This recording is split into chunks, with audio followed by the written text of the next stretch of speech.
மகாலய பட்சம் தர்ப்பணம் செய்யும் முன்பாக தெரிந்து கொள்ள வேண்டிய 33 விஷயங்கள். Hi guys, welcome back to our channel. என்னோட சேனலை இப்போ தான் நீங்கள் ஃபர்ஸ்ட் டைம் பார்க்குறீங்கன்னா ப்ளீஸ் சப்ஸ்கிரைப் பண்ணிவிட்டு பாருங்கள் ஃப்ரெண்ட்ஸ். நீங்கள் கொடுக்குற ஒவ்வொரு சப்ஸ்கிரிப்ஷனும் எனக்கு மிகப்பெரிய மோட்டிவேஷனாக இருக்கும். அப்படியே பக்கத்தில் இருக்க பெல் ஐக்கானையும் கிளிக் பண்ணிவிடுங்க. வாங்க இப்போது வீடியோக்குள்ளே போகலாம்.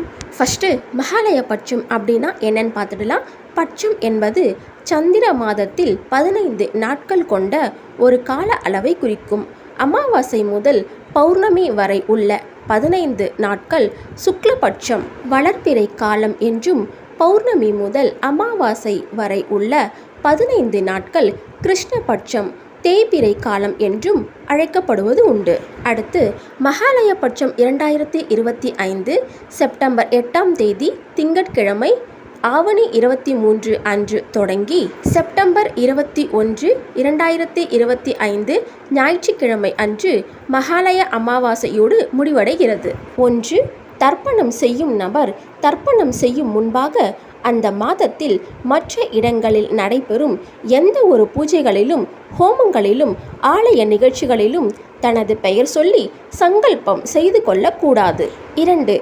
பித்ருக்களுக்கு தர்ப்பணம் செய்ய வேண்டிய நாளன்று பித்ருக்களுக்கு தர்ப்பணம் செய்து முடிக்கும் வரை வீட்டில் தெய்வ சம்பந்தமான பூஜைகளை நிறுத்தி வைத்துவிட்டு பித்ருக்களுக்கு தர்ப்பணம் செய்து முடித்த பின்னர் தினசரி செய்ய வேண்டிய பூஜைகளை செய்யலாம். 3. சூரியனும் சந்திரனும் ஒன்றாக இணைந்திருக்கும் நாளான அமாவாசை அன்று பித்ருக்களுக்கு பசியும் தாகமும் அதிகமாக ஏற்படும் என்று சாஸ்திரங்கள் கூறுகின்றன. 4.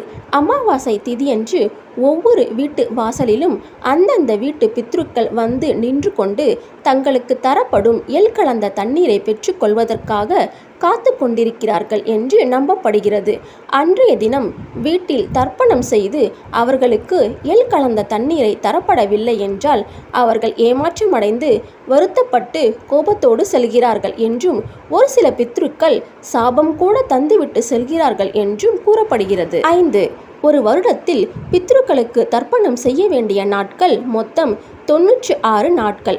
இவைகளில் மன்வாதி நாட்கள் 14, யுகாதி நாட்கள் 4, மாதப்பிறப்பு நாட்கள் 12, அமாவாசை 12, மகாலய பட்சம் 16, யதி பாதம் 12, வைத்ருதி 12, அஷ்டகா 4, அன்வஷ்டகா 4, பூர்வேத்யு 4 நாட்கள். இந்த நாட்களில் செய்யப்படும் சிராத்தங்களை ஏற்று நமது மூதாதையர்கள் மகிழ்ச்சி அடைகிறார்கள். 6.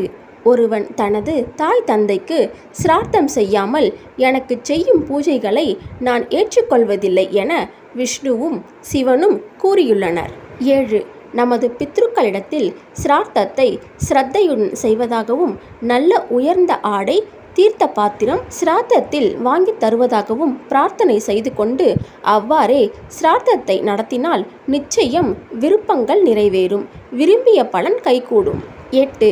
ஒரே நாளில் ஏராளமான பித்ருக்களுக்கு தனித்தனியாக பல பேர் சிரார்த்தம் செய்யும்போது சிரார்த்த உணவு அவரவர்களின் பித்ருக்களுக்கு எவ்வாறு சரியான முறையில் சென்றடைகிறது என்ற சந்தேகம் சிலருக்கு ஏற்படும். இதை கருத்தில் கொண்டுதான் மறைந்த முன்னோர்களின் கோத்திரத்தையும் பெயரையும் தர்ப்பணம் செய்யும் போது சொல்கிறார்கள். இதனால் ஒருவர் கொடுக்கும் தர்ப்பணமானது அவர்களின் மூதாதையர்களுக்கே சென்றடைகிறது. 9.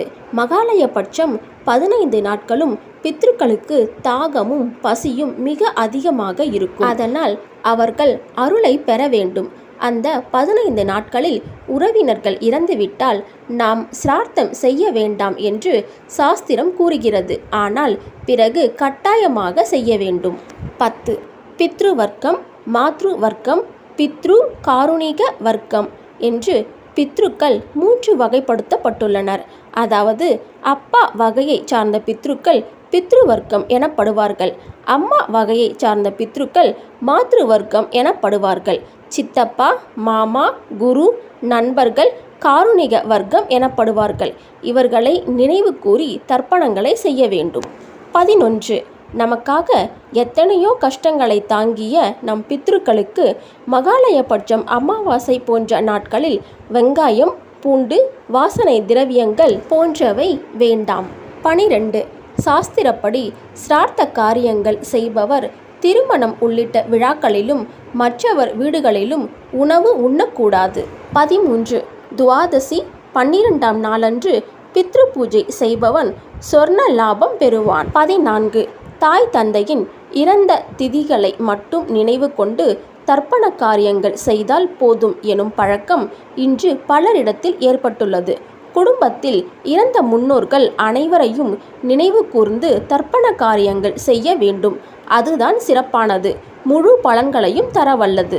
15 குடும்பத்தில் சந்நியாசம் வாங்கிச் சென்றவர்களுக்கு துவாதசி அன்று மகாலய சிராத்தம் செய்வது மிக முக்கியம். 16 கோவில்கள், குளங்கள், கடல் போன்ற இடங்களில் செய்யப்படும் தர்ப்பணங்களுக்கு மிக அதிகமான சக்தி உண்டு. 17 திருவாலங்காடு, திருவள்ளூர், ராமேஸ்வரம், திருமயம், அடுத்து வரும் அரண்மனைப்பட்டி, திருவண்ணாமலை, திருவிடைமருதூர், காசி, திருநள்ளாறு ஆகிய இடங்களில் தர்ப்பணம் செய்வது மிகச் சிறந்தது. 18 தில தர்ப்பணபுரி எனும் ஊரில் திருவாரூர் பூந்தோட்டம் இடையில் உள்ளது. தர்ப்பணம் செய்வது மிக மிக விசேஷமாக கருதப்படுகிறது.